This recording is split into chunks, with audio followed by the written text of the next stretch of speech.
Bonjour, Mathilde Merlot, je suis chef du bureau de la qualité des eaux à la Direction générale de la santé, au ministère chargé de la santé.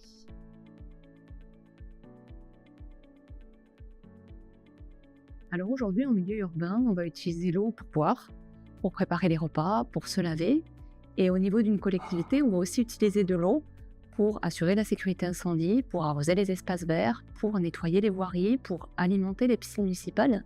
Et bien souvent, on a oublié que cette eau, c'était de l'eau potable. Et c'est la collectivité qui assure le service public de l'eau. Très régulièrement, elle va surveiller la qualité sanitaire de ces eaux, d'un point de vue bactériologique et physico-chimique, avec l'Agence régionale de santé.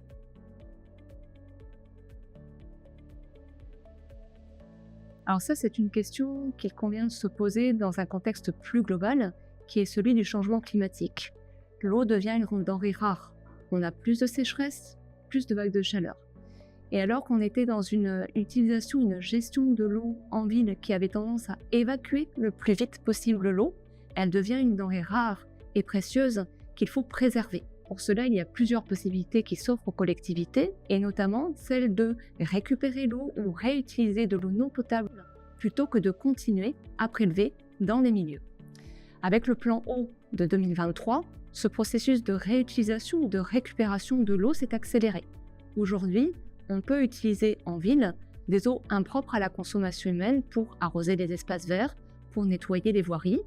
Et au domicile, on peut utiliser de l'eau, des eaux grises ou des eaux de récupération d'eau de pluie pour évacuer les excrétas, pour laver le linge, pour laver le sol, pour nettoyer la voiture, pour arroser le jardin. Ce qui signifie que demain, à nos robinets, nous n'aurons pas uniquement de l'eau potable, mais également de l'eau impropre à la consommation humaine.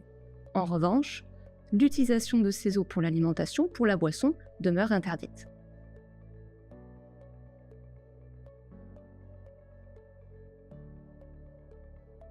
La récupération des eaux de pluie ou la réutilisation des eaux non potables, c'est encore une pratique qui est peu déployée au niveau international et nous manquons de recul sur un déploiement à large échelle de ce type de réutilisation. Nous devons donc avancer avec prudence et ne pas oublier que l'arrivée de l'eau potable en ville a permis d'éradiquer les maladies hydriques. Donc c'est un progrès majeur de santé publique. À ce titre, le premier défi, c'est de connaître la qualité sanitaire des eaux qu'on veut réutiliser, qui ne sont pas potables, et notre capacité à maîtriser ces risques. Le deuxième enjeu, il est technique et économique.